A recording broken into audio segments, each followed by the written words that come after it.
নমস্কার। যুক্তি তর্ক সঙ্গে অর্কয় আপনাদের স্বাগত। আপনাদের সঙ্গে আমি অর্কপ্রভু সরকার। সিলেবাসে ইলেকশন, 10 মাস বাদেই নির্বাচন। ইতিমধ্যে নির্বাচনের ঢাকে কাঠি পড়ে গেছে। প্রধানমন্ত্রী আলিপুরদুয়ারের জনসভা থেকে বিজেপির নির্বাচনী প্রচারের বিগলটা বাজিয়ে দিয়েছেন। তারপরে অমিত শাহ এসেছিলেন। নির্বাচনের আগে অন্তত 1 ডজন বার, নির্বাচনের আগে বললাম অন্তত 1 ডজন বার প্রধানমন্ত্রী রাজ্য সফর করবেন। বহুবিধ প্রকল্পের শিলান্যাস হবে এবং সঙ্গে নির্বাচনী জনসভাও করবেন। অমিত শাহও আসবেন। অমিত শাহ বলে গেছেন, বিজেপি তৃণমূলের মধ্যে ভোট শতাংশের ফারাক এখন খুবই কম। বিজেপি কিভাবে নির্বাচনী লড়াইয়ে সামিল হবেন তার রোডম্যাপটাও অমিত শাহ ঠিক করে দিয়েছেন। হিন্দু ভোটের কনসলিডেশন, র্যাম্প্যান্ট করাপশন, কেন্দ্রীয় প্রকল্পের সুবিধা থেকে রাজ্যবাসী বঞ্চিত, শিল্প বিনিয়োগের খরা, কর্মহীন বেকার এবং বেকারত্ব দূর করতে ভিন রাজ্যে পাড়ি দিচ্ছে রাজ্যের যুবক যুবতীরা। এটা বাস্তব। আর করাপশন, স্বাধীনতা উত্তর পশ্চিমবঙ্গে এত দুর্নীতি কোনো রাজ্য সরকারের আমলে হয়নি। অতি বড় তৃণমূল সমর্থক একান্তে এটা মেনে নিতে বাধ্য হবে। কমেন্ট বক্সে আপনি আমাকে গালাগাল করতেই পারেন, তাহলে বাস্তবটাকে মিথ্যা হয়ে যায় না। র্যাম্প্যান্ট করাপশন, করাপশনের জন্য পুরস্কার পেতে পারে এই সরকার। নির্বাচন হলে কিছু চেনা ছক আছে শাসক দলে। প্রথমে ভোটার তালিকা, সেখানে গন্ডগোল করার চেষ্টা করে বলে অভিযোগ। তারপর কেন্দ্রীয় বাহিনীর ডিপ্লয়মেন্টকে এমন ভাবে করা হয় যেখানে কেন্দ্রীয় বাহিনী থাকার কথা সেখানে কেন্দ্রীয় বাহিনী থাকে না। আর যেখানে একেবারে উৎসবের মেজাজে ভোট হচ্ছে সেখানে দেখবেন আনাচে কানাচে গলির মোড়ে চায়ের দোকানের সামনে কেন্দ্রীয় বাহিনীর জওয়ানরা দাঁড়িয়ে আছে। আর যেখানে সত্যিই কেন্দ্রীয় বাহিনীর প্রয়োজন সেখানে তোমার দেখা নাই রে, তোমার দেখা নাই, বা থাকলে পরেও ঠুটো জগন্নাথ। নির্বাচনের সঙ্গে যুক্ত আধিকারিকদের উপর প্রভাব খাটানো, ভোট গণনার দিন কাউন্টিং টেবিলেও নানা রকম কারচুপির অভিযোগ ওঠে শাসকের বিরুদ্ধে।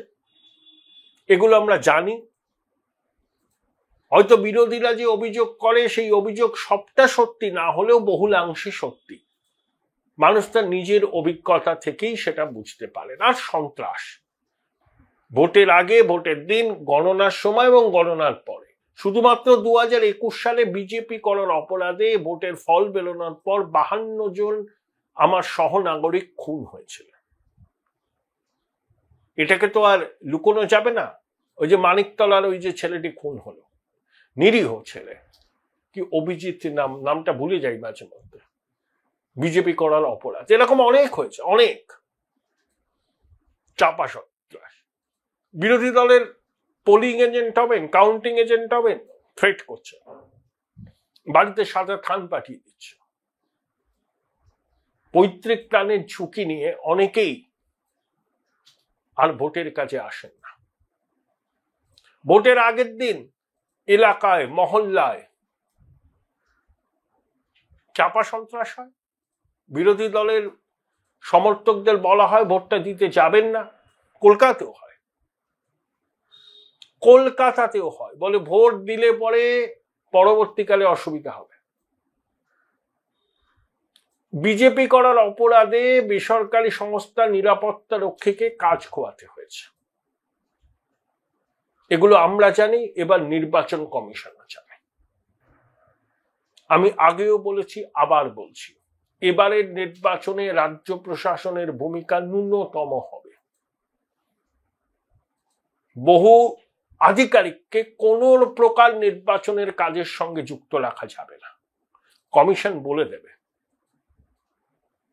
এবং কারা পোলিং এজেন্ট হচ্ছেন, প্রিসাইডিং অফিসার হচ্ছেন, তাদের টিকুজি কুলচি যাচাই করা হবে। কারণ এরা একটা গুরুত্বপূর্ণ ভূমিকা নেন। আমি সবাই যে শাসক দলের দাসানুদাস আমি তা বলছি না।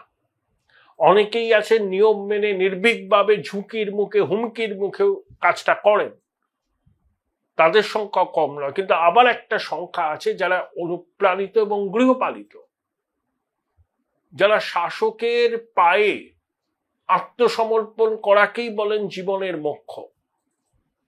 তাদেরকে তো আর নির্বাচনের কাজে রাখা যাবে না, এবং কমিশন সিদ্ধান্ত নেবে।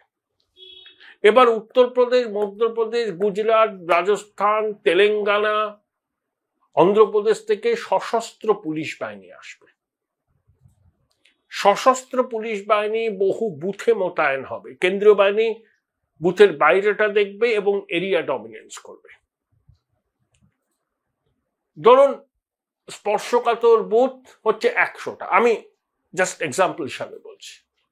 সেই 100টা বুথের 70টা বুথে সম্ভবত, এখনো তো চূড়ান্ত সিদ্ধান্ত হয়নি, যা শুনছি, বিভিন্ন রাজ্যের সশস্ত্র পুলিশ বাহিনী মোতায়েন হবে, বাকিগুলোই কেন্দ্রীয় বাহিনী। দেখুন, বিভিন্ন রাজ্য থেকে পুলিশ আসলে পরে তারা যখন আসবেন এই রাজ্যে, সংশ্লিষ্ট রাজ্যের তাদের বসরা পরিষ্কার করে কতগুলো কথা বলে দেবেন। এক, নির্বাচনটাকে অবাধ সুষ্ঠু করতে হবে, প্রত্যেক মানুষ যেন তাদের ভোট দিতে পারে সেটাকে নিশ্চিত করতে হবে। ধরুন মধ্যপ্রদেশের পুলিশ মোতায়েন আছে একটা বুথে, সেই বুথে গন্ডগোল হলো। এ রাজ্যে ভোটে গন্ডগোলের অভিযোগ শাসক করে না, বিরোধীরা করে। বিরোধীরা অভিযোগ করলো যে ভোট লুট হয়েছে। তখন যে আধিকারিকরা, ধরুন মধ্যপ্রদেশ পুলিশের লোকজন সেই বুথটা ম্যানেজ করছে, তারা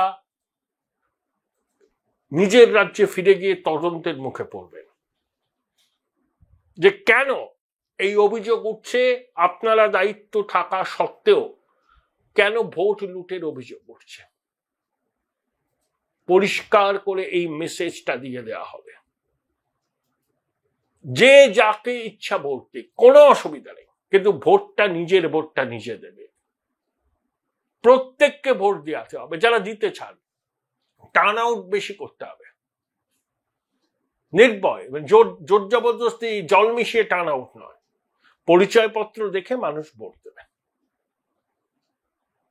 এবং বুথের মধ্যে রাজনৈতিক দলের এজেন্টরা, অনেক সময় শাসক দলের প্রার্থী তার দামি সংখ্যাগরিষ্ঠ থাকেন, তারা অনেক সময় প্রিসাইডিং অফিসারের উপর চাপ সৃষ্টি করেন ভুয়ো ভোটারকে ন্যায্য ভোটার বলে মেনে নিতে।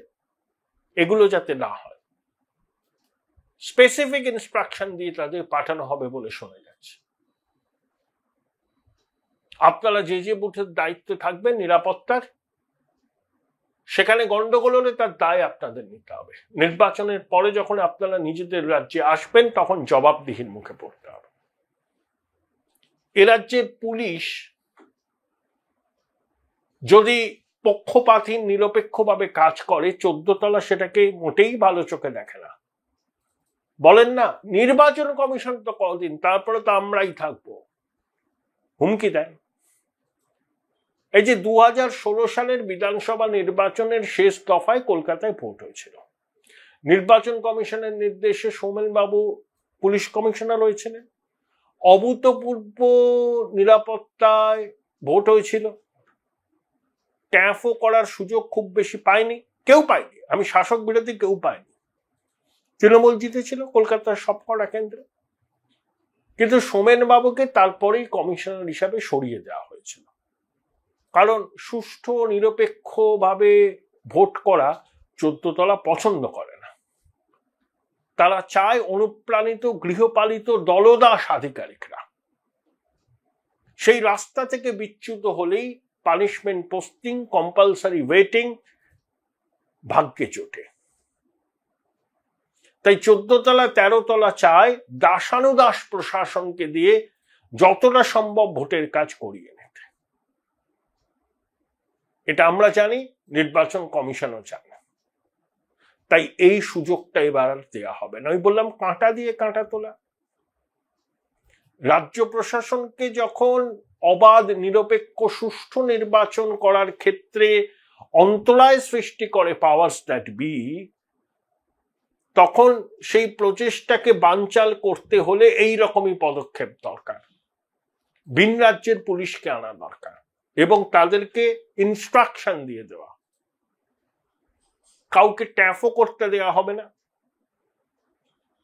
ন্যায্য ভোটাররা ভোট দেবে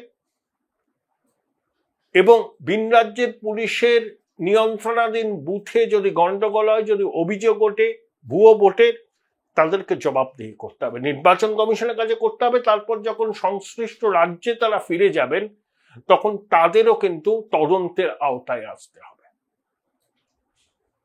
এভাবেই এবারের ভোট হবে। তাই বললাম না, কাঁটা দিয়ে কাঁটা তোলা। আর কেন্দ্রীয় বাহিনী তো একটা সেন্ট্রাল ক্যাডার, তারা তো স্টেট স্পেসিফিক নয়। তারা আজকে মণিপুরে আছেন, কাল জম্মুতে আছে, কোনদিন রাজস্থান সীমান্তে আছে, কোনদিন ছত্তিশগড়ে আছে। কিন্তু স্টেট পুলিশ তারা নির্বাচনের ডিউটি করলেও আবার সংশ্লিষ্ট রাজ্যে ফিরতে হয়। তাই তাদের জবাবদিহিটাও এবার সুনিশ্চিত করার পরিকল্পনা নেওয়া হয়েছে। তাই বললাম, কাঁটা দিয়ে কাঁটা তোলা হবে এবার, এমনই পরিকল্পনা নির্বাচন কমিশনের আছে বলে শোনা যাচ্ছে, যদিও না আচারে বিশ্বাস নেই। Join Indian Institute of Hotel Management now. Right choice, right decision.